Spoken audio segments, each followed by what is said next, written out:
Boa noite, meus irmãos. Nós vamos iniciar nossa reunião da noite, lembrando os irmãos para verificar os celulares, colocar em modo silencioso.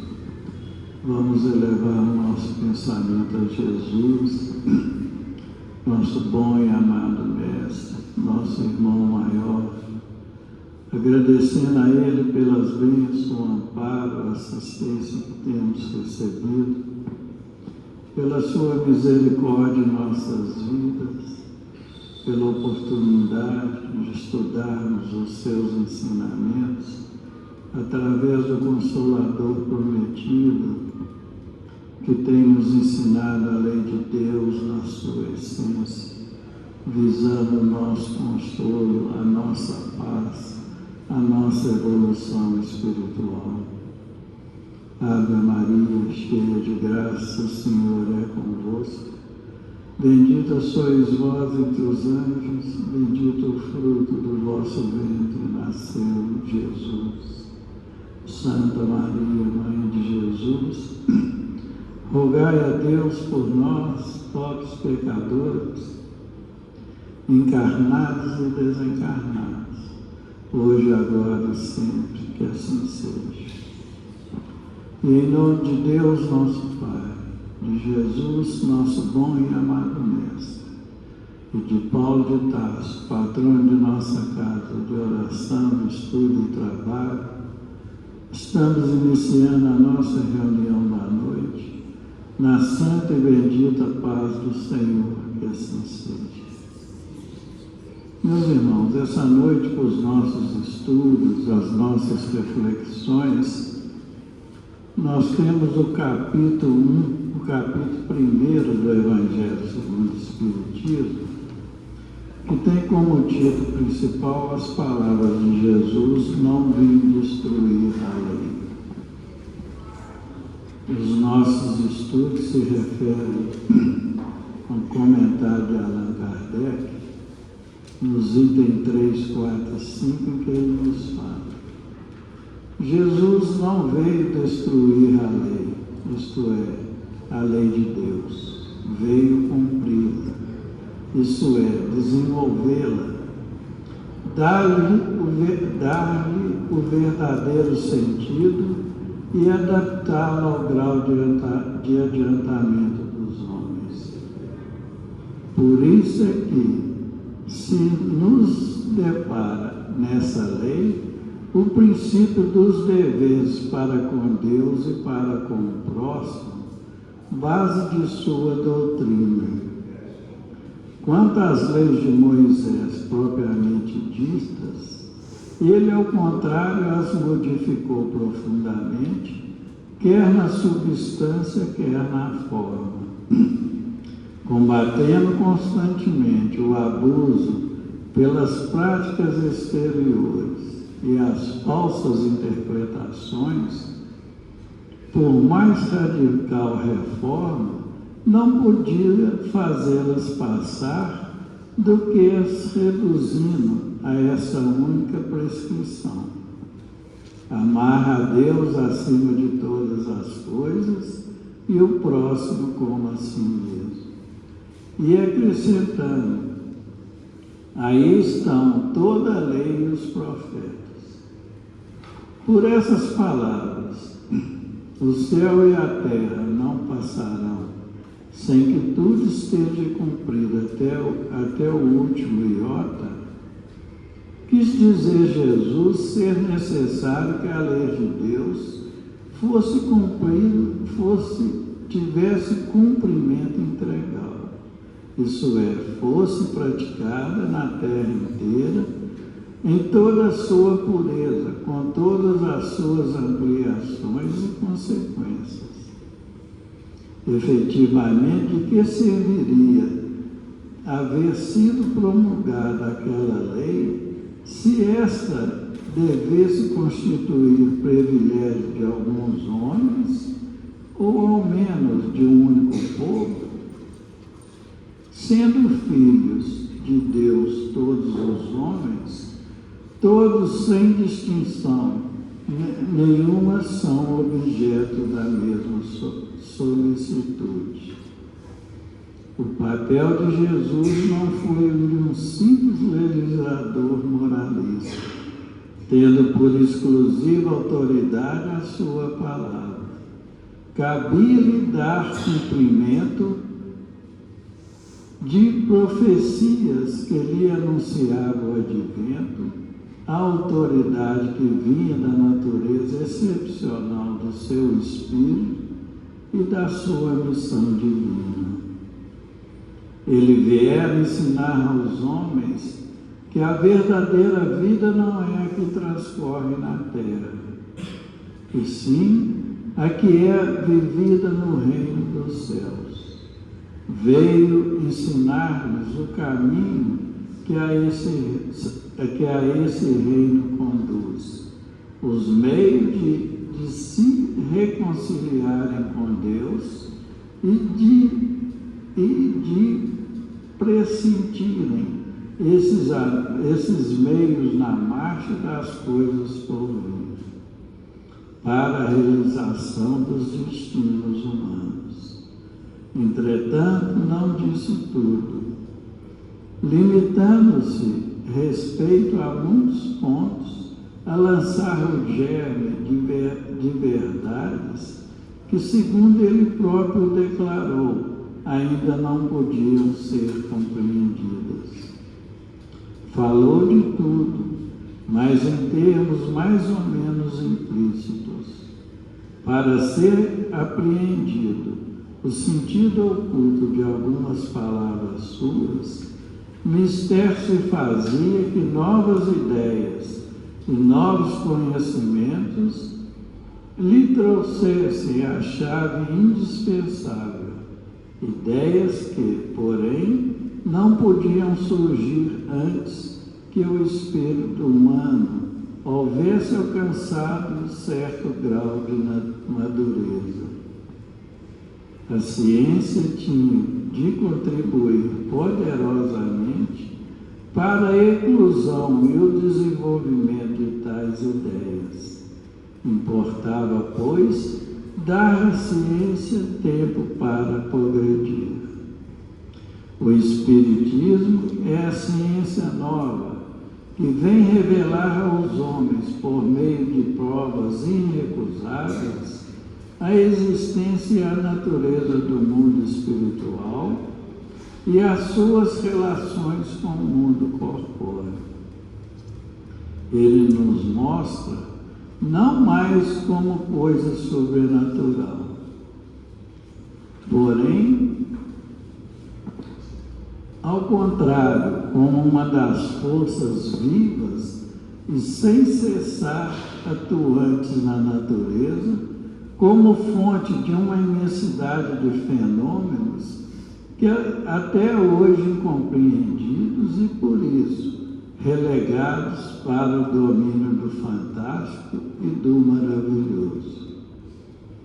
É a essas relações que Jesus alude em muitas circunstâncias, e daí vem que muito do que ele disse permaneceu inteligível e falsamente interpretado.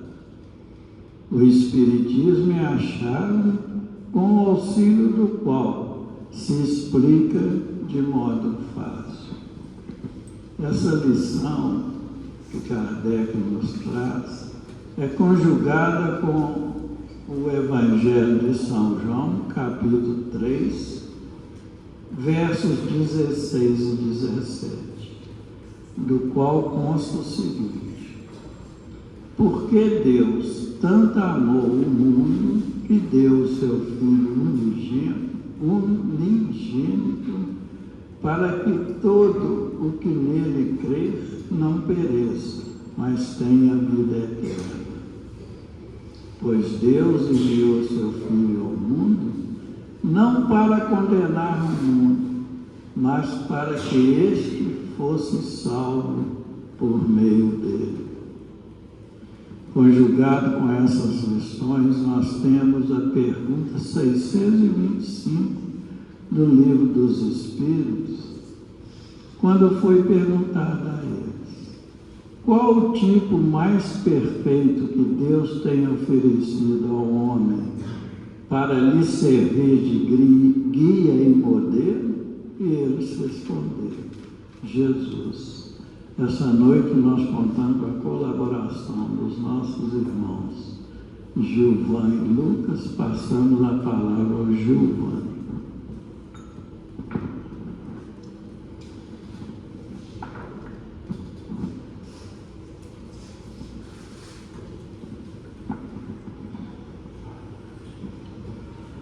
Boa noite a todos. Que a paz e o amor de nosso Senhor Jesus Cristo estejam em nossos corações.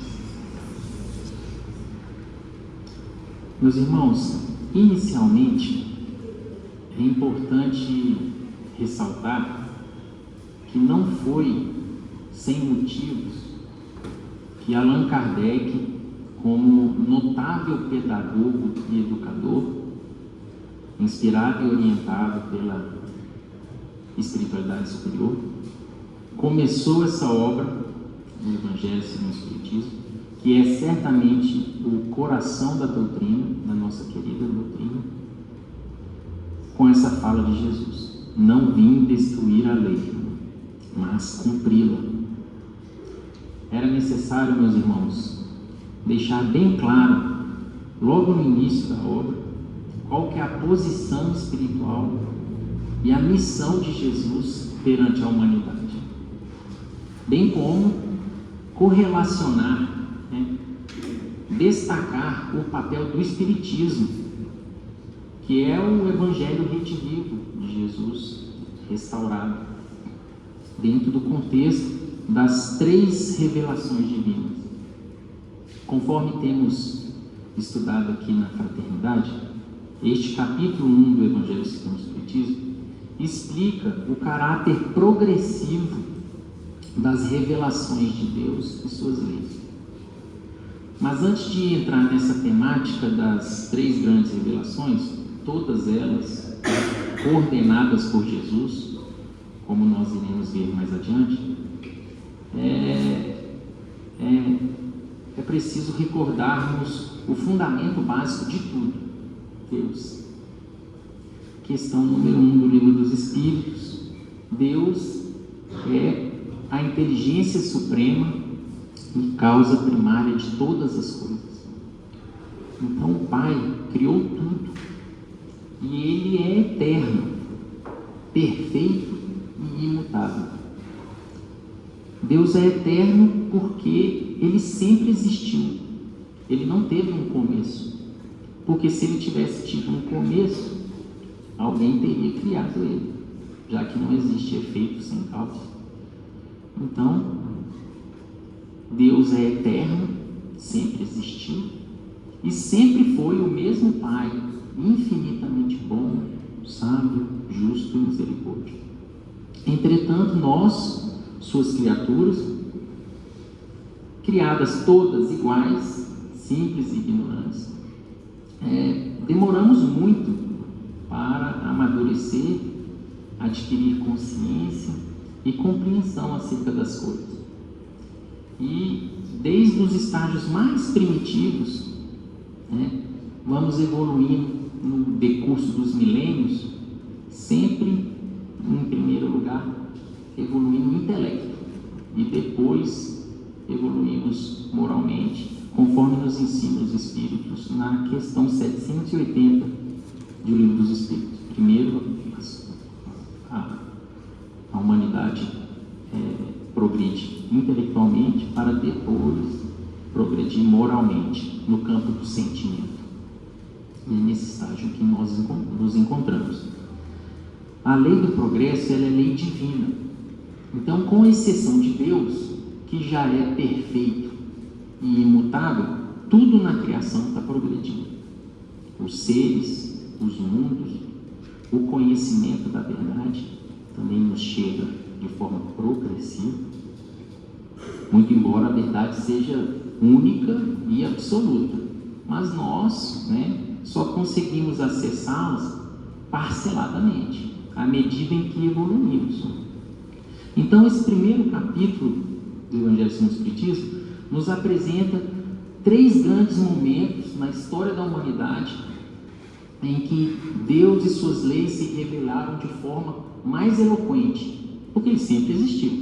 Deus sempre existiu, suas leis sempre, foram imutáveis. Mas foi necessário esses 3 grandes momentos para que nós tivéssemos condições de captar, de compreender essas revelações. Então, como nós sabemos, a primeira revelação foi através de Moisés, e o Decálogo, ou seja, os 10 mandamentos que o grande profeta e legislador hebreu recebeu lá no Monte Sinai. Essa primeira revelação, ela estabeleceu ali as bases do monoteísmo, da crença no Deus único, e as bases da justiça. A segunda revelação foi o próprio Cristo, o governador espiritual da terra, o nosso modelo e guia, conforme nós acabamos de ouvir da questão 625 do Livro dos Espíritos. Jesus veio ter conosco e, representando diretamente o próprio Deus aqui na terra, o Cristo deixou lições inesquecíveis e um exemplo a ser seguido por todos nós. Jesus, então, meus irmãos, Ele é o coordenador da evolução de todos nós, da evolução do planeta. Então, todos os grandes nomes, os espíritos mais evoluídos que já pisaram aqui no planeta, assim o fizeram como emissários do Cristo, como seus assistentes, inclusive Moisés, responsável por liderar e conduzir o povo hebreu do cativeiro do Egito até Canaã. E Moisés guiou o povo, e com sua mediunidade extraordinária fez feitos maravilhosos, a famosa travessia do Mar Vermelho, dentre tantos outros fenômenos mediúnicos. Mas, sem sombra de dúvida, o principal feito mediúnico de Moisés foi o recebimento dos 10 mandamentos, que ele recebeu da espiritualidade superior lá no Monte Sinai. E a doutrina espírita, meus irmãos, ela é muito clara em demonstrar a ascendência espiritual e a hegemonia de Jesus aqui no planeta. Hoje trouxemos uma página, uma lição de Emmanuel, que se encontra na obra O Consolador, que é muito interessante. Na questão 269, perguntaram a Emmanuel como entender a palavra do Velho Testamento quando nos diz que Deus falou a Moisés no Sinai. Estais atualmente em condições de compreender. Então veja bem, a verdade ela é transmitida aos poucos, conforme nós tenhamos condições de absorvê-la. Estais atualmente em condições de compreender que Moisés trazia consigo as mais elevadas faculdades mediúnicas, apesar de suas características de legislador humano. É inconcebível que o grande missionário dos judeus e da humanidade pudesse ouvir o Espírito de Deus. Estais, porém, habilitados a compreender agora, vejam, agora, que a lei, ou a base da lei, nos 10 mandamentos, foi-lhe ditada por emissários de Jesus, porque todos os movimentos de evolução material e espiritual do orbe se processaram, ou seja, no passado, como até hoje se processam, presente, sob o seu augusto e misericordioso patrocínio. Então, meus irmãos, a primeira revelação que veio através de Moisés foi enviada por emissários de Jesus. Jesus é o coordenador do planeta, de forma que, né, todos os espíritos da ciência, das artes, da filosofia, do campo religioso também, que aqui estiveram, assim o fizeram, né, auxiliando Jesus, vieram como seus emissários. Mas, recebidos os 10 mandamentos, nós sabemos que Moisés precisou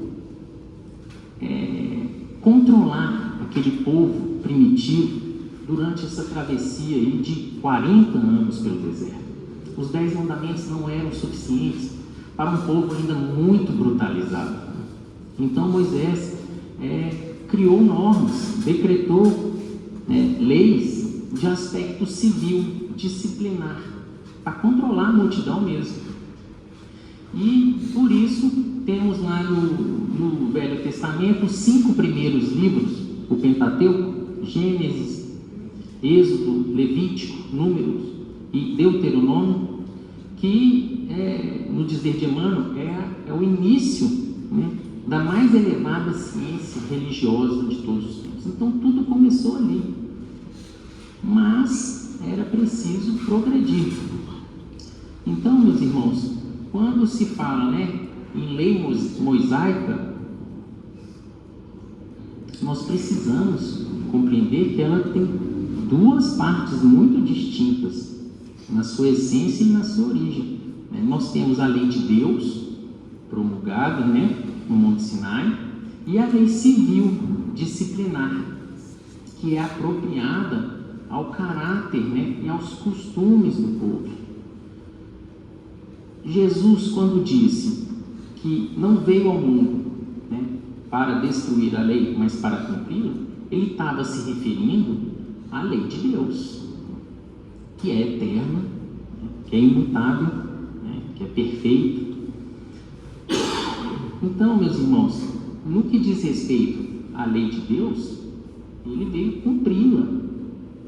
Mas as leis civis disciplinares, ele modificou completamente, né? Porque essas são provisórias, elas são modificáveis, depende da cultura do povo, do seu estágio de amadurecimento intelectual e moral. Ela vai mudar mesmo e continua mudando até hoje, né? A título de exemplo, né, nós podemos perceber que a proibição de intercâmbio com o mundo espiritual, que Moisés decretou, Jesus, obviamente, jogou ela por terra, né? A proibição, o apedrejamento de mulheres adúlteras, né? A proibição de trabalhar aos sábados, né? São muitos os aspectos da lei civil que Jesus mostrou que não fazia nenhum sentido. Então, né, a vida do Cristo, né, o seu Evangelho, é a expressão mais fiel da lei de Deus. Ele veio nos mostrar o que é viver em total harmonia com as leis divinas. Por isso que ele falou: eu sou o caminho, a verdade e a vida. Ninguém vem ao Pai, porque ele já está lá, em comunhão com o Pai. Ninguém vem ao Pai senão por mim.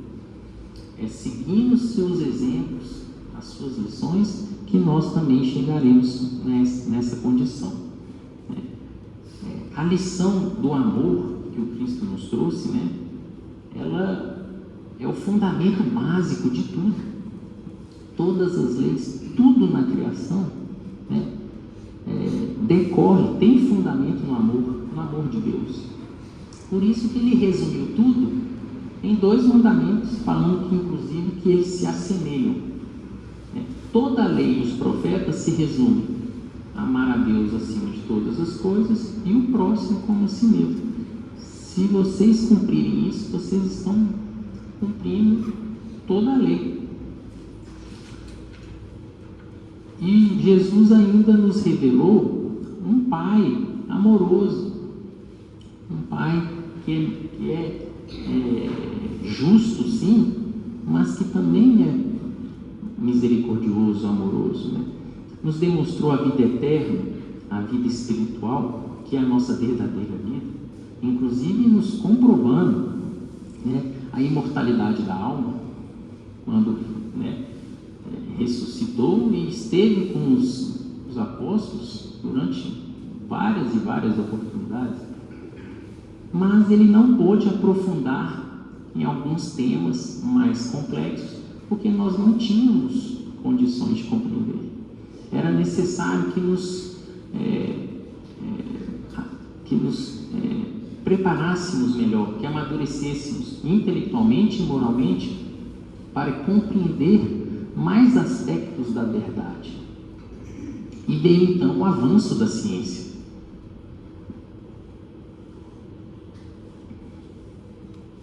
A ciência avançou e, né, nós já tínhamos então condições de absorver mais informações. Daí então o Espiritismo, a terceira revelação, né, que é o Consolador prometido pelo próprio Mestre, que chegou exatamente no momento em que os dogmas da Igreja estavam sendo fortemente questionados, em razão do avanço da razão, da ciência, né, especialmente após o renascentismo e o iluminismo, quando a humanidade deu um grande salto intelectual. E a religião, né, as ideias transcendentais estavam caindo em descrédito, e o materialismo avançando. Veio então, né, cumprindo a promessa de Jesus, o Espiritismo, que é coordenado por ele também. Se ele é o governador do planeta, ele coordena todas as revelações, como Emmanuel nos disse aqui, toda a evolução na Terra, qualquer aspecto, inclusive no material, na ciência, é presidida por Jesus. E o Espiritismo chega então para derrubar essas barreiras imaginárias que nós colocamos entre a ciência e a fé. Não existe incompatibilidade. As imperfeições, né, as nossas imperfeições humanas, é que trouxeram interpretações equivocadas e enormes distorções acerca da compreensão de Deus, de suas leis, de seus atributos. Mas o Espiritismo chegou então, meus irmãos, com os seus três aspectos, esses três prismas, né, de religião, de ciência e de filosofia. A força do Espiritismo vem exatamente da verdade dos seus conceitos, dos seus princípios. Além de ter uma origem divina, é claro, o próprio Mestre disse, né? Se me amais, guardais os meus mandamentos, que eu rogarei ao meu Pai, e Ele vos enviará um outro Consolador. Então, o Espiritismo tem origem divina, vem cumprir as promessas de Jesus e chega então para iluminar a fé pela razão, descortinando ali, né, vários aspectos que estavam no obscuro, né, corrigindo equívocos e ampliando horizontes para a nossa compreensão. Nós, ao nos conscientizarmos, meus irmãos, das realidades espirituais, mudamos tudo na nossa vida. A gente passa a ter uma nova visão, como diz aqui no Evangelho segundo o Espiritismo, um outro ponto de vista. Nós enxergamos as dificuldades de outra forma, as doenças, a própria morte, que para nós agora, né, sabemos que não existe, é um sopro de renovação. Nós passamos a ter uma outra forma de nos relacionarmos com as pessoas e com os bens materiais. Muda tudo na nossa vida. Então, o Espiritismo demonstra a harmonia e a perfeição da criação divina. Nos revela que somos todos espíritos imortais, que a verdadeira vida é a vida espiritual e que estamos nessa jornada aí pela eternidade, em busca do nosso progresso, da nossa evolução, para alcançar a felicidade, e nos demonstra leis espirituais que são leis naturais também, né? A reencarnação, o magnetismo, a mediunidade, né? Essa incessante relação entre o mundo corporal e o mundo espiritual. E dentre vários contributos do Espiritismo para a nossa evolução e compreensão da vida, está essa demonstração da real posição de Jesus perante a humanidade, nos mostrando que Jesus é esse Espírito puro que Deus nos enviou para nos ajudar, para nos conduzir, para tutelar a nossa evolução. É um amigo para todas as horas, que não é o próprio Deus, como algumas escolas de religiosidade apregoam, né? Irmãos nossos também possuem alguns dogmas que o Espiritismo veio mostrar que não faz sentido, é incoerente, né? A razão e a compreensão acerca de Deus e suas leis demonstra que isso, né, não faz sentido, né? A ideia de céu e inferno como lugares onde nós iremos a depender de uma vida só para ficar lá eternamente. A existência de um ser maligno oposto a Deus, né, que seria Satanás, né, de irmãos nossos que estão apenas atrasados, né, mas são chamados de demônios, mas que serão um dia também anjos. Todos nós fomos criados, tivemos o mesmo ponto de partida e chegaremos ao mesmo destino. Por isso que Jesus, sendo nosso guia e mestre, por já ter chegado lá, já conheceu o caminho, ele é o exemplo a ser seguido.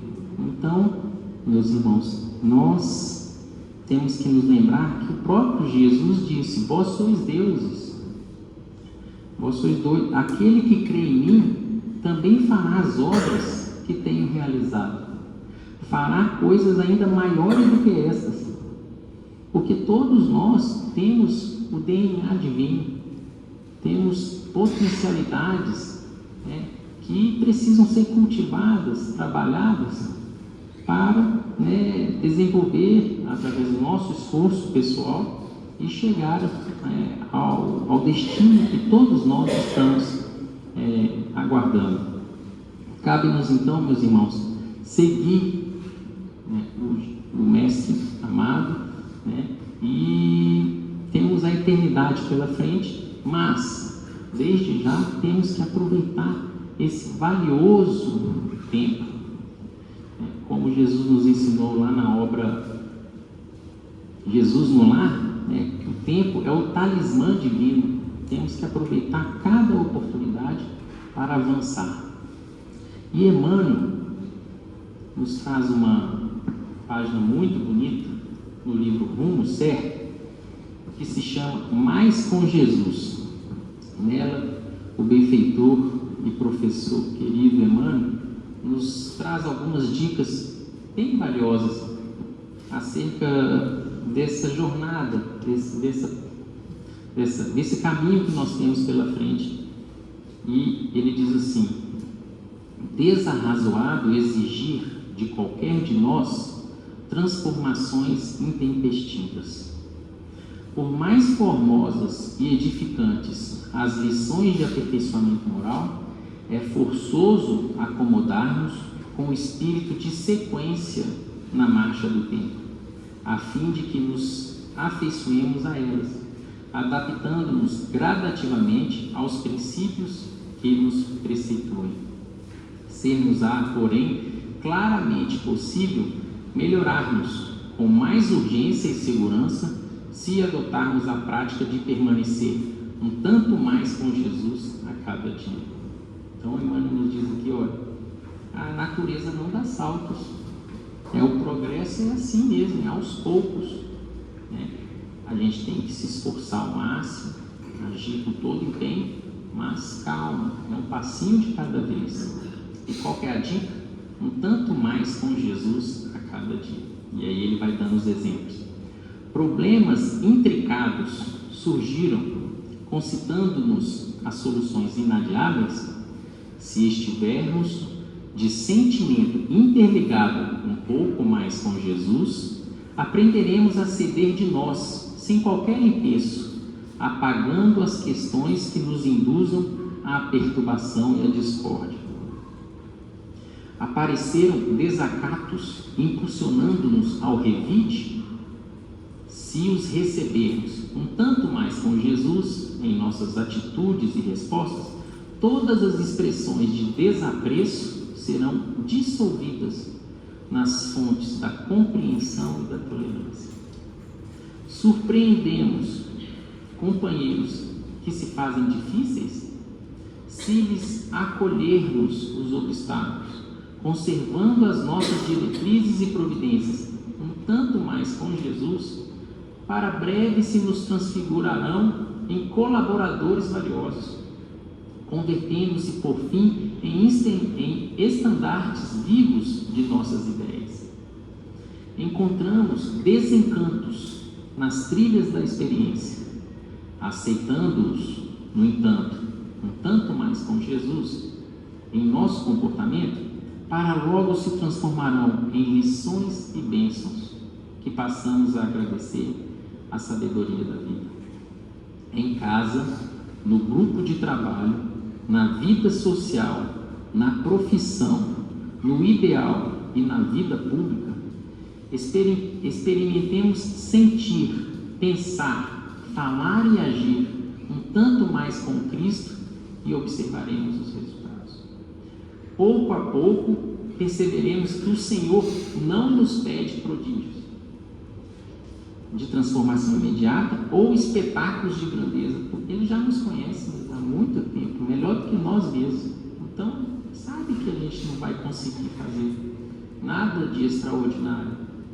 Confie em nós e espera de nós o quê? Um esforço sincero. Vou retornar aqui, irmãos. Pouco a pouco, perceberemos que o Senhor não nos pede prodígios de transformação imediata ou espetáculos de grandeza, e sim que nos apliquemos ao bem, de modo a caminhar com Ele, passo a passo, na edificação de nossa própria paz. Não te atemorizem programas de reajuste, corrigenda, sublimação ou burilamento. Ante as normas que nos indiquem elevação para a vida superior, recebemo-las respeitosamente, afeiçoando-nos a ela e seguindo adiante, na base do dever retamente executado e da consciência tranquila. Pratiquemos a regra da ascensão espiritual segura e verdadeira. Olha aqui, ó. Aqui é a dica de ouro de Emmanuel, para a gente encerrar a nossa participação. A regra de ascensão espiritual segura e verdadeira, qual que é?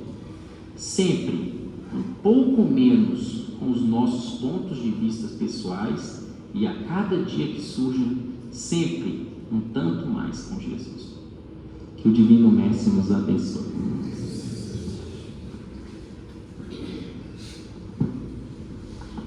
Meus caros irmãos, boa noite a todos. Hoje nós estamos estudando o primeiro capítulo do Evangelho segundo o Espiritismo. E antes da gente iniciar aqui as leituras, os comentários, em continuidade aqui a colaboração, os comentários que o Giovanni nos trouxe, nós devemos, meus irmãos, nos recordar uma informação muito interessante que está constante no Livro dos Espíritos e que, para nós espíritas da atualidade, nos parece um tanto quanto distante ou num horizonte ainda imprevisível, a informação trazida pela espiritualidade superior quando foram questionados por Kardec se um dia o Espiritismo seria professado, seria estudado, compreendido e abraçado por um número maior de pessoas. Foi quando então os espíritos superiores que presidiram a chegada do Consolador que Jesus prometeu afirmaram para o codificador o seguinte: o Espiritismo tornar-se-ia crença geral da humanidade.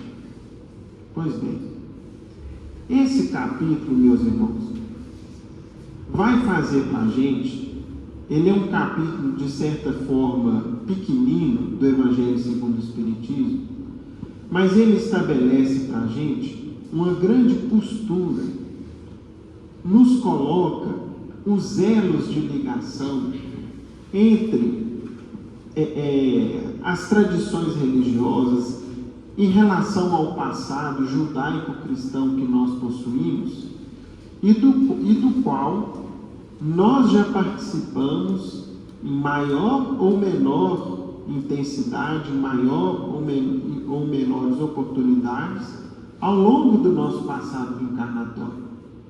Porque na condição de espíritas, nós já temos conhecimento de que nós somos almas relativamente velhas, que já tivemos muitas outras experiências aqui no nosso planeta, já reencarnamos nos mais diversos países, já partilhamos de diversas crenças e ritos religiosos, portanto, possivelmente já participamos do judaísmo, do catolicismo, possivelmente do protestantismo, seja nessa atual encarnação, ou se não nela, certamente nas encarnações anteriores, em maior ou menor grau.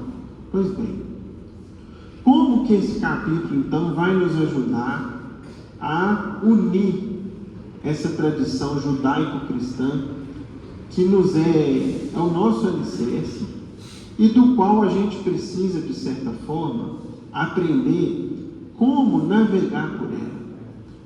O que vamos procurar para ler, para estudar? Quais seriam as nossas prioridades? Quais seriam as cautelas ou reservas que a gente precisa ter? Ou seja, certa feita, eu tenho uma ilustração muito interessante. Houve uma ocasião em que um irmão de uma outra escola de fé cristã bateu na porta da casa onde eu estava e me perguntou: olha, eu posso pregar a Bíblia para você? Aí eu sou meio curioso assim para ver, né, os diversos pontos de vista, e eu falei: pode. Era um dia de domingo, eu estava com tempo, e então resolvi ouvir um pouco. Curiosamente, qual foi a primeira citação que ele trouxe? Ele trouxe um trecho de uma das cartas de Paulo, dizendo que toda escritura é inspirada por Deus. Qual a grande finalidade com que ele falou isso? Como se tudo que estivesse na Bíblia fosse a mais profunda verdade, inclusive em seus termos literais. Ou seja, tudo que está ali é de origem divina e, portanto, seria uma verdade inquestionável. E aí, meus irmãos, vem a grande contribuição que o Espiritismo vai fazer para a gente. Porque vai nos ensinar a lidar, vai nos ensinar a compreender esse ponto de vista, pois a gente sabe o seguinte: entre recebermos uma inspiração e captarmos integralmente e cumpri-la, existe uma diferença. Por mais que os espíritos benfeitores, a serviço de nosso Pai Eterno, tenham inspirado os missionários ao longo dos tempos, o próprio Moisés, na qualidade de grande profeta dos judeus, os profetas que vieram depois, ou mesmo os primeiros apóstolos e cristãos, somente uma criatura cumpriu integralmente a vontade e os desígnios do Pai, que foi o Cristo. Todas as outras criaturas humanas, em algum ponto, misturaram com a inspiração divina suas próprias imperfeições. O próprio Cristo, certa feita, referindo-se a João Batista, disse o seguinte: olha, dos nascidos de mulher, ele é o maior, mas no reino de Deus, até o menor é maior do que ele, demonstrando que, na condição humana de João Batista, como grande profeta Elias encarnado, conforme consta na Bíblia, ele era uma grande alma, mas ainda imperfeita, ainda sujeita a enganos, ainda necessitado, por exemplo, de passar até mesmo por situações expiacionais, como aconteceu com João Batista, por exemplo, no episódio em que ele morreu de forma trágica, degolado numa trama que envolveu Herodes, que nada mais foi do que uma expiação do que ele, quando o profeta Elias acabou sendo mandatário de alguns crimes de natureza semelhante. Então, o seguinte, meus irmãos, quando a gente se depara com esse primeiro capítulo do Evangelho segundo o Espiritismo, nós vamos então como que fazer uma costura. O judaísmo, o Velho Testamento, a interpretação cristã e a terceira revelação que foi prometida pelo próprio Cristo, que é a doutrina espírita. Então vamos lá, vamos aqui fazer um esforço de compreensão. No grande discurso do Cristo, que contém o resumo das suas lições e da sua moral, possivelmente todos nós aqui já sabemos de cor qual foi: o Sermão do Monte. Onde ele está contido? Evangelho de Mateus, capítulos 5, 6 e 7. Não foi à toa que justamente lá no Sermão do Monte, em uma de suas primeiras falas, Jesus diz o seguinte: não penseis que eu tenha vindo destruir a lei ou os profetas. Não os vim destruir, mas cumpri-los. Porquanto, em verdade vos digo que o céu e a terra não passarão sem que tudo o que se acha na lei esteja perfeitamente cumprido, enquanto reste um único iota e um único ponto. Mateus 5, versículos 17 e 18. O que nós estamos vendo aqui, então, Jesus, logo no início do Sermão do Monte, nos dizendo: eu não vim destruir a lei e os profetas. Quando Cristo assim se referia, aí vem um primeiro grande desafio interpretativo. Jesus se referia à lei que Moisés nos trouxe, na qualidade de médium extraordinário, recebida por ele no Monte Sinai, os 10 mandamentos. Se nós pegarmos os 10 mandamentos, que é do nosso conhecimento em alguns milênios na humanidade, nós vamos observar que nenhum deles Jesus invalidou. Nenhum deles o Cristo questionou ou falou que não teria mais validade ou que estaria ultrapassado. Pelo contrário, Jesus os confirmou. E não somente isso, muitas das informações trazidas pelos profetas foram confirmadas pelo Cristo.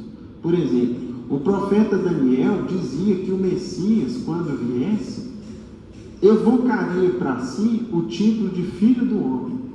E ele assim o fez. O que inclusive fazia com que os fariseus ficassem em alvoroço, porque achavam aquilo uma blasfêmia à época dele. O profeta Miqueias, por exemplo, dizia que o Messias nasceria em Belém. Jesus cumpriu também esse ponto.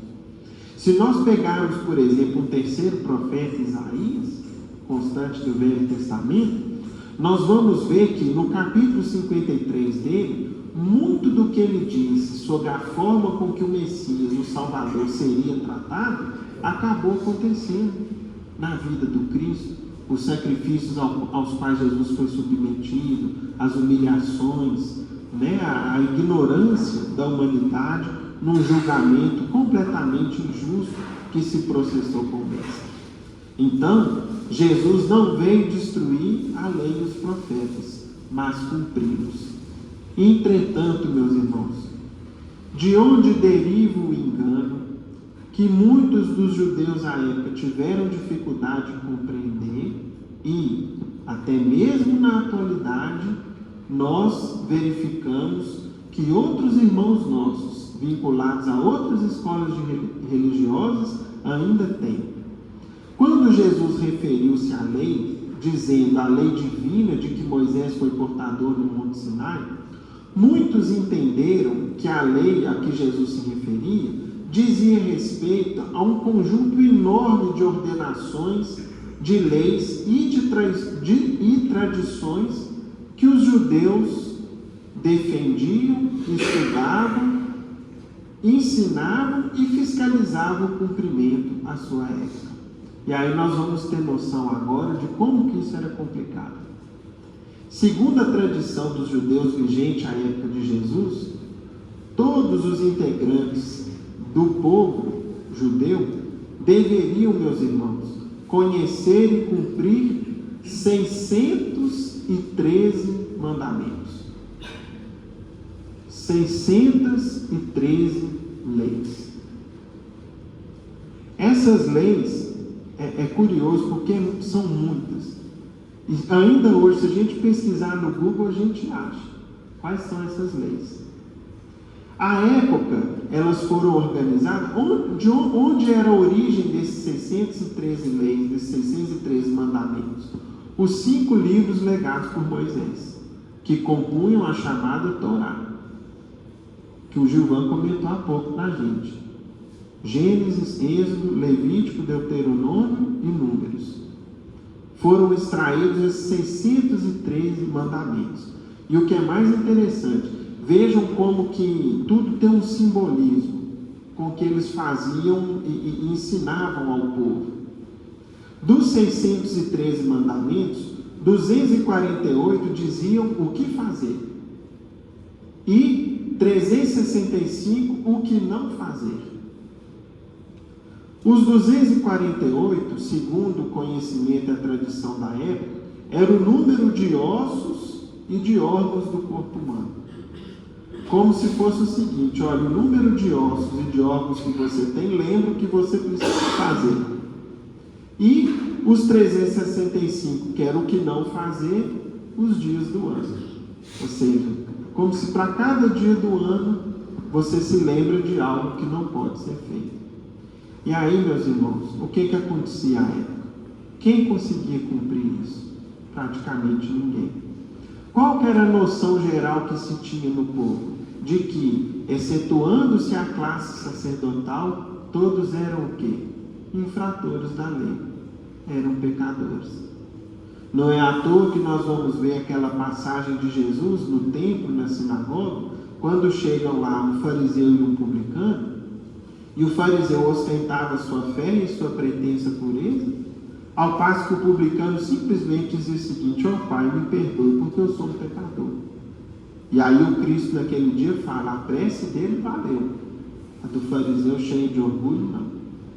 Então, a noção geral que o povo tinha era de quê? De que viviam em contravenção, de que viviam contrários, de que viviam descumprindo as leis divinas. E mais, para os irmãos terem ideia, isso se aferroou de tal forma na tradição e nos costumes deles.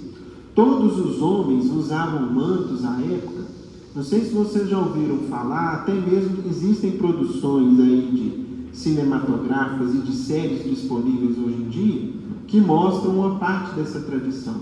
Nos mantos dos homens haviam na ponta do manto uma espécie de uma franja.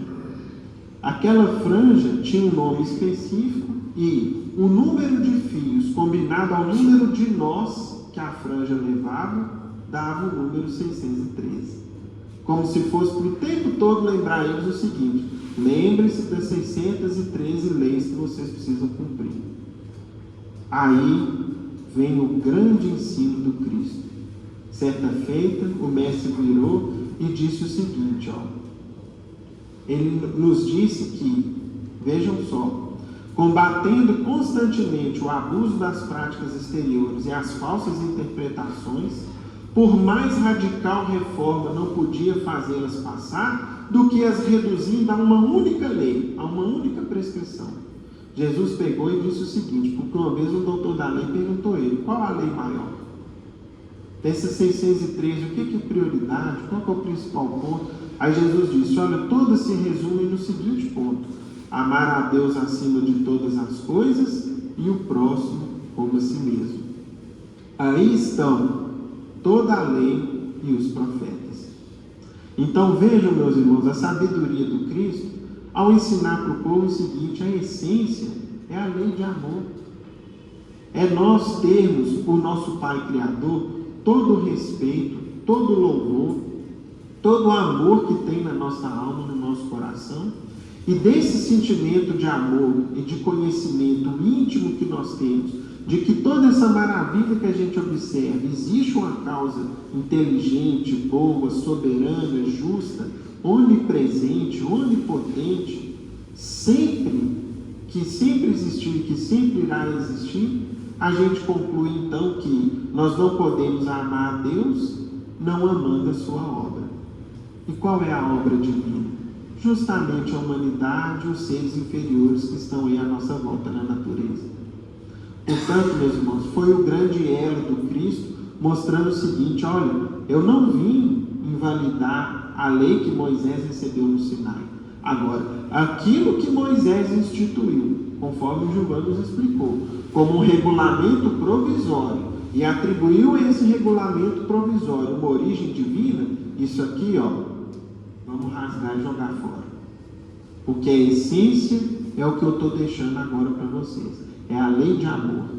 É a veneração, o respeito por nosso Pai, e daí derivando todo o zelo, todo o carinho, todo o amor que a gente tem que ter por todos os que estão à nossa volta. Foi então, meus irmãos, que Jesus estabeleceu para a gente um novo princípio, uma nova forma de agir, até porque mesmo hoje em dia, grande parte daqueles princípios, alguns deles Jesus frontalmente combateu. O apedrejamento da mulher pecadora, conforme Giovanni lembrou. Há um outro ponto, por exemplo, constante nessas ordenações, nessas 613 ordenações, que de vez em quando nós, na qualidade de espíritas, ouvimos, que consta lá, por exemplo, no Velho Testamento de Deuteronômio, o seguinte: olha, a crença que vocês professam fere a Bíblia. Por quê? Porque Moisés deixou lá a proibição da consulta aos mortos, como se o exercício da mediunidade fosse proibido e algo pecaminoso, sem compreender o contexto que Moisés vivia. Aí nós temos uma página de Irmão X que explica isso para a gente com muita sabedoria. Depois os irmãos pesquisam, a gente não tem tempo aqui de ler e comentar, chamada A Proibição de Moisés. É só pesquisar assim que acha. A Proibição de Moisés, Irmão X. E mais, o próprio Cristo em sua vida revogou essa proibição que Moisés deixou, quando ele, por exemplo, conversou pessoalmente com os espíritos de Moisés mesmo e de Elias, que era João Batista também. E onde que isso se deu? Lá no Monte Tabor, quando Jesus transfigurou-se, um apareceu à sua esquerda, o outro apareceu à sua direita, tendo por testemunho Pedro, Tiago e João. Então vejam, meus irmãos, que Jesus então ressignificou para a gente o conteúdo do nosso atual Velho Testamento, que era a Torá dos judeus. Manifestando-se a respeito dela, vejam, por exemplo, a opinião de Emmanuel no livro A Caminho da Luz. Ele vai nos dizer o seguinte no capítulo intitulado O Povo de Israel: estudando-se a trajetória do povo israelita, verifica-se que o Antigo Testamento é um repositório de conhecimentos secretos dos iniciados do povo judeu, ou seja, de um círculo sacerdotal reduzido, e que somente os grandes mestres da raça poderiam interpretá-lo fielmente nas épocas mais remotas. E aí então, será que nos convém hoje em dia a gente pegar e ler e interpretar livremente o Velho Testamento? Será que a gente não pode incorrer num grande erro na interpretação literal de algo que somente à época os grandes mestres conseguiu interpretar, até porque existe ali uma grande quantidade de simbologias, de símbolos que ocultam outras verdades? É por isso, meus irmãos, que a gente vai observar nas casas espíritas, que observam bem esse capítulo que inicia o Evangelho segundo o Espiritismo, uma pouca referência ou um pouco estudo do Velho Testamento. Seja porque, em seus 5 primeiros livros, grande parte do que Moisés deixou, Jesus revogou, conforme a gente estuda e observa em seu Evangelho. seja porque, seja nos 5 primeiros livros, ou nos livros que vieram depois, há uma grande quantidade de símbolos, de linguagem figurada, que não podem ser interpretados ao pé da letra, sob o risco que? Da gente cometer grandes enganos, grandes equívocos. Essa lição é muito valiosa para a gente precisa se lembrar e se recordar dela. Um rápido exemplo, quando a gente tem, por exemplo, lá no livro de Gênesis, a figura de Adão e Eva, nós temos ali um símbolo. Quem quiser compreender um pouco melhor, procure depois o livro A Caminho da Luz de Emmanuel, que nós vamos compreender que símbolo é esse, que dizia respeito a um povo que vivia num plano, num ambiente que consideravam tão bom que raiava a perfeição, e um dia, por pecarem, foram degradados para um ambiente que consideravam muito pior. E aí nós vamos descobrir que na história da evolução humana houveram coletividades, existiram coletividades, grandes conjuntos de espíritos que habitavam um mundo mais evoluído e foram trazidos para o planeta Terra, um mundo então muito mais atrasado, seja para expiarem suas faltas, seja para ajudarem a evolução do nosso planeta. Muitos deles, inclusive, redimiram-se, progrediram-se, melhoraram-se e retornaram à pátria distante, os chamados exilados de Capela. Então, meus irmãos, vejam só como que a doutrina lança luz para a gente sobre todos esses assuntos. As cautelas e precauções que nós precisamos ter e por que do enfoque nosso nos estudos que dizem respeito à Bíblia no Novo Testamento. Para que a gente não se depare, e esse é o enfoque não da direção espírita, da Federação Espírita Brasileira, não. É o enfoque da espiritualidade superior. A partir de uma ressalva de Emmanuel, a partir dos comentários trazidos por Kardec, possivelmente no futuro a gente vai conseguir decifrar melhor todo esse simbolismo, toda essa linguagem simbólica que está contida, por exemplo, para a gente, em parte, no Velho Testamento. Pois bem, no nosso estudo de hoje, meus amigos, nós vamos ver aqui na sequência do Evangelho segundo o Espiritismo, Kardec dizendo o seguinte: o papel de Jesus não foi o de um simples legislador moralista, tendo por exclusiva autoridade a sua palavra. Cabia-lhe dar cumprimento às profecias que lhe anunciaram o advento. A autoridade lhe vinha da natureza excepcional do seu espírito e da sua missão divina. Ele viera ensinar aos homens que a verdadeira vida não é a que transcorre na terra, e sim a que é vivida nos céus, no reino dos céus. Viera ensinar-lhes o caminho que a esse reino conduz, os meios deles se reconciliarem com Deus e de pressentirem esses meios na marcha das coisas por vir para a realização dos destinos humanos. Então nós vamos ver agora, dentro do que nos foi proposto no estudo, lá no Evangelho de João, no capítulo 3, João, certa feita, conforme consta lá nos registros bíblicos, deixou para a gente o seguinte: pois que Deus amou de tal modo o mundo, que deu seu Filho unigênito, a fim de que todo aquele que nele crê não pereça, mas tenha a vida eterna. Porque Deus enviou o seu Filho ao mundo, não para que condenasse o mundo, mas para que o mundo fosse salvo por ele. E aí, meus amigos, nós temos aqui outras grandes lições a retirar dessas informações, dessas afirmativas deixadas e trazidas para nós por parte do apóstolo João.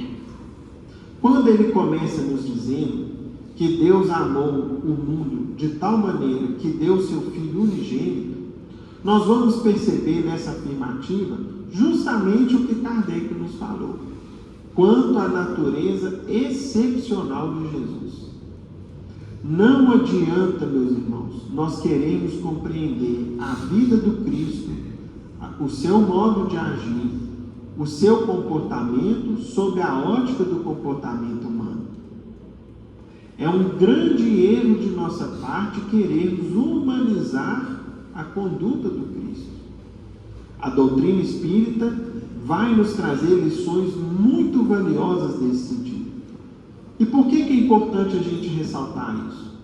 Muitos dos historiadores, daqueles que se dedicam à ciência, procuram, às vezes, justificar situações ditas por milagrosas ou espetaculares da vida do Cristo como se fossem fatos produzidos pela natureza, como se Jesus não fosse capaz de produzi-los, ou procuram atribuir ao Cristo conduta do dia a dia das criaturas humanas, quando Jesus assim não agiu. Nós temos, por exemplo, filmes de ficção que estão aí disponíveis para as pessoas assistirem, que cogitam, por exemplo, que Jesus teria na condição, por exemplo, de Maria Madalena, uma companheira, como se tivesse ali, algo que escondesse a sua união afetiva com ela, como se o Cristo não fosse capaz de passar pelo mundo sem cogitar de situações dessa natureza. Então, nós queremos humanizar a conduta do Cristo, ou colocar em suas características, por exemplo, o que ele ensinou. De vez em quando pode ser que a gente ouça o seguinte: Jesus, nós não temos relatos sobre a vida dele, desde o nascimento até os 30 anos, porque possivelmente ele foi educado pelos essênios, que era uma seita que existia à época dele, e que eles então teriam ensinado a Jesus o que Jesus ensinou à humanidade. Aí o que vem a doutrina espírita e nos fala? Olha, Jesus não tinha nada para aprender no mundo, absolutamente nada.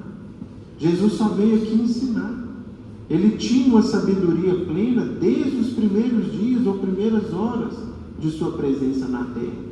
Nós vamos ver, por exemplo, uma página intitulada Jesus e Simeão, que mostra isso para a gente. De vez em quando é lido e comentado aqui nos estudos dessa casa.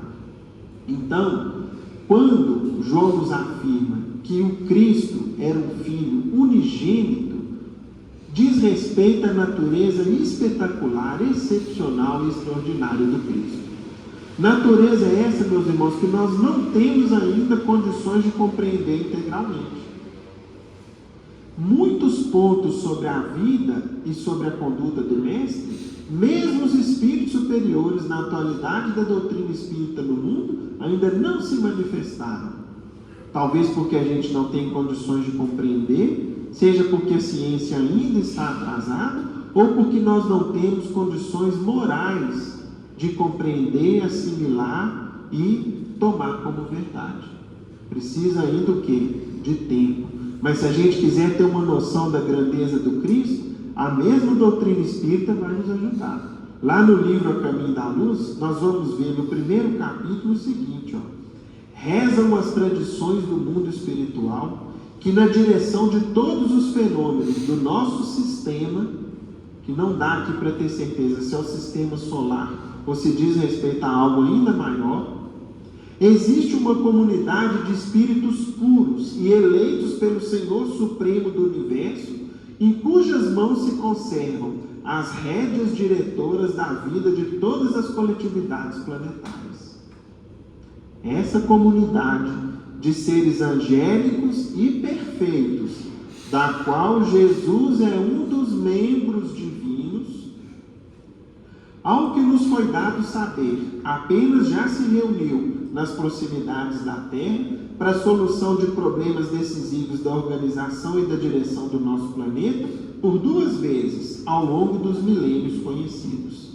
A primeira, quando o orbe terrestre se desprendia da nebulosa solar.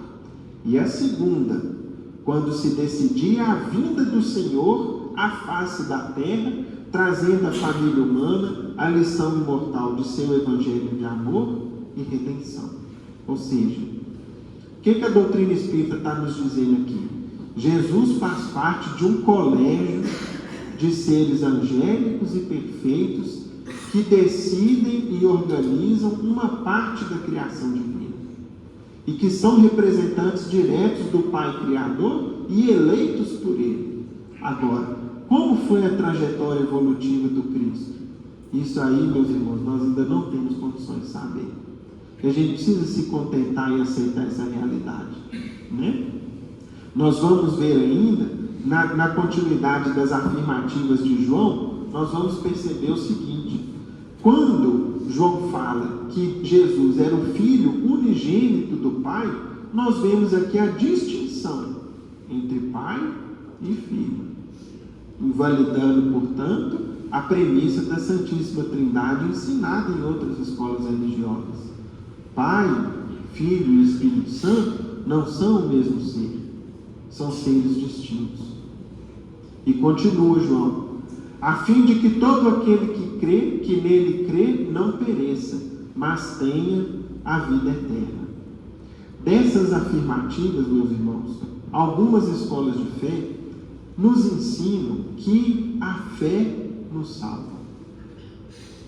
Aí vem a doutrina espírita e fala para a gente o quê? O grande dístico da doutrina: fora da caridade não há salvação. Por quê? A fé sem obras é morta. Somente a fé não nos basta. Façamos, ou seja, sejamos bons com a fé que nós aprendemos, com a fé que nós acrisolamos no coração. E, portanto, dissipa um outro equívoco que às vezes alguns irmãos nossos podem ostentar, de achar que, tendo uma fé vibrante, firme e demonstrando por meio da frequência aos cultos, dos louvores, da adoração, seria o suficiente para que a gente tenha paz e uma condição de ventura na verdadeira vida, que é a vida da alma, que é a vida do Espírito. Não, a doutrina espírita nos fala claramente: fora da caridade não existe salvação. E finalmente, meus irmãos, o que a gente conclui dessa afirmativa de João? Que a vinda do Cristo ao mundo foi a grande demonstração do amor de Deus pela humanidade. Se todos os missionários que vieram em nome de Jesus ao longo dos milênios e séculos que se passaram trouxeram parcelas da verdade, mas misturaram com essas parcelas da verdade suas próprias imperfeições, fazendo com que muitos dos adeptos ao longo do tempo se enganassem nas falsas interpretações ou se baseando em pontos equívocos da conduta desses missionários, com Cristo não tem erro. Não é à toa que ele afirmou: eu sou o caminho, a verdade e a vida. A compreensão da vida do Cristo e o esforço em imitarmos o exemplo que o Mestre nos legou, esse sim nos dá um roteiro seguro que nos leva a conhecer e a presença de nosso Pai Criador. Na conduta de Jesus não existem equívocos. Jesus não errou, o Mestre não falhou. Qualquer erro que a gente atribua à sua conduta, ou que a gente ache que ele cometeu, nada mais é do que uma falsa interpretação de nossa parte, ou daqueles que nos ensinam a respeito do Cristo, ou uma dificuldade de compreender o que foi registrado a respeito do Mestre. Mas, com as luzes que a doutrina lança no Evangelho, nós percebemos que em todas as missões de Jesus existe uma grande coerência, existe uma grande força que une todas as missões, de maneira que nenhum ponto do Evangelho contradiz o outro. Em nenhum ponto Jesus foi equívoco, errou, equivocou-se, enganou-se, não. A conduta do Mestre é sim, conforme a gente tem no Livro dos Espíritos, o grande modelo e guia para a humanidade. Por isso que foi a maior demonstração de nosso Pai por todos nós. Nós temos um modelo, nós temos um guia, nós temos um roteiro. Por isso precisamos compreendê-lo, estudá-lo e nos esforçar em quê, meus amigos? Em vivê-lo. Esse é o grande desafio proposto a todos nós, habitantes nesse lindo planeta azul chamado Terra. Jesus nos abençoe a todos.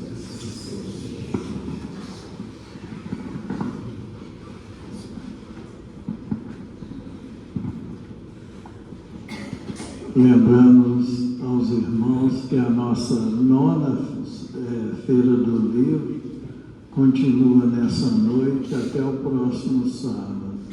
Hoje, sábado, convidamos os irmãos que ainda não conhecem para conhecê-la.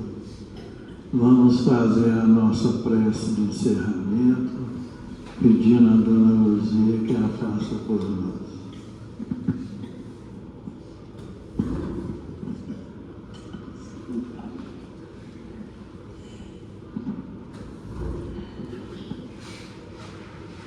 Senhor,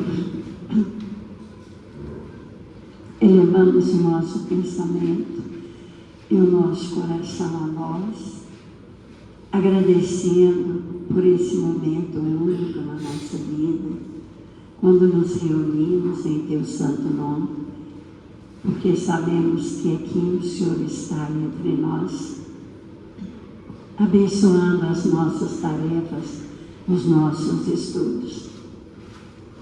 Dai-nos, Senhor, a orientação segura, ilumine os nossos passos, os nossos corações, as nossas mentes, fortaleça em nós a coragem e o bom ânimo, para que possamos buscar o Teu caminho, a Tua verdade, encontrando assim a vida abundante que o Senhor nos prometera, nos tornando almas mais felizes e, principalmente, Senhor, mais úteis aos trabalhos que o Pai nos deu a fazer. Ave Maria, cheia sois de graças, o Senhor é convosco. Bendita sois entre as mulheres, bendito é o fruto do vosso ventre, Jesus. Santa Maria, Mãe de Jesus, rogai a Deus por nós, pecadores, encarnados e desencarnados, hoje, agora e sempre, que assim seja. Com essa prece, nós estamos encerrando a nossa reunião da noite na santa e bendita paz do Senhor, que assim seja. Os irmãos foram receber o passe, pedimos que formem a fila.